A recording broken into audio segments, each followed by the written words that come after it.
Are you ready for some football? We are joined by Coach Chad Zschiesche. It's about that time, Chad. In fact, your freshmen already starting, varsity coming next week. Are you ready? Yes, sir. It's an exciting time of year. You work from November, late November, early December, all the way throughout the summer to now, and it's an exciting time of year, not just for Granbury, but for everybody in Texas high school football. So got it this morning with the freshmen, and we allocated all the middle school coaches and the high school coaches to the freshmen and had a great time with them, and looking forward to a good week. And then next week the JV and the varsity will start as well.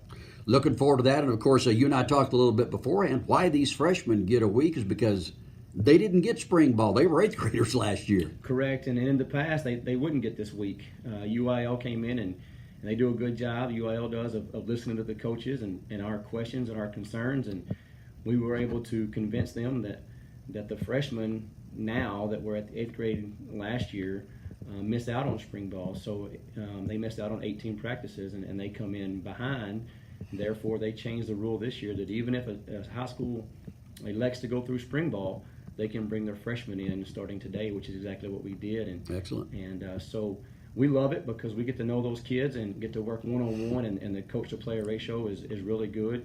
And then, as I stated earlier, we will start next Monday, a week from today, with the sophomores through seniors. Exactly. Chad, tell us about, you've got because of spring ball, you've got 2 weeks of 2-a-days and then your first scrimmage. Give us a kind of an overview of what we got coming up. Correct. So when you elect to do spring ball, you get 18 practices in the spring, up to 18. You don't have to take all 18, but you get up to 18 plus an inter squad amongst yourself.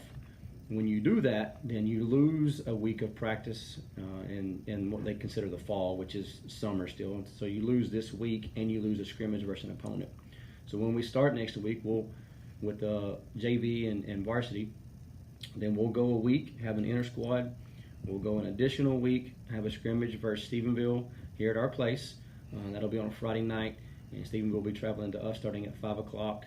And then the following week, we're preparing for our first game, which is Weatherford, and we'll be in Weatherford the last Friday of August. Looking forward to it. So it's going to be a whirlwind slam bag start here for you guys to get ready for that. But I'm sure the kids and everybody are real excited about that. A different district this year, Chad, but the same schedule basically with that fourth week off. Okay, so every 2 years the UIL realigns, and with that comes the potential of a new district. And this is the first time in history that the UIL has divided Class 5A.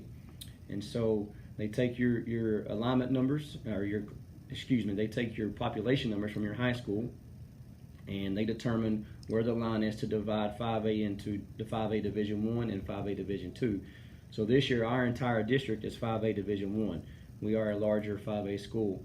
And that being said, we were aligned with 8 other teams, so it makes a 9-team district.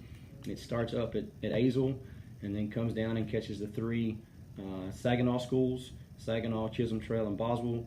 Come a little bit further south at Fort Worth Brewer, or White Settlement Brewer. Come over to Fort Worth ISD and you catch Arlington Heights and South Hills. A little bit further east is Crowley, and then the further south, the southern team is Granbury, which makes up a 9-team district, which means you have 8 district ball games, therefore only 2 pre-district games. Exactly. Well, Chad, this is a pretty, for travel purposes, this is a pretty nice little, nicely fit district here right around 820. Yes, sir. It's just from here, everything is pretty much due north, and within an hour and 10 at most, depending on if you catch the Crescent train or any traffic up in the Metroplex. But yes, the district from a travel standpoint is very close, and we look forward to big crowds even when we go on the road. Definitely, Chad. This is going to be a fun year this year, and I really appreciate the time today. The first of many. Good luck on the season, man, and go Pirates! Go Pirates! Thanks, Chad.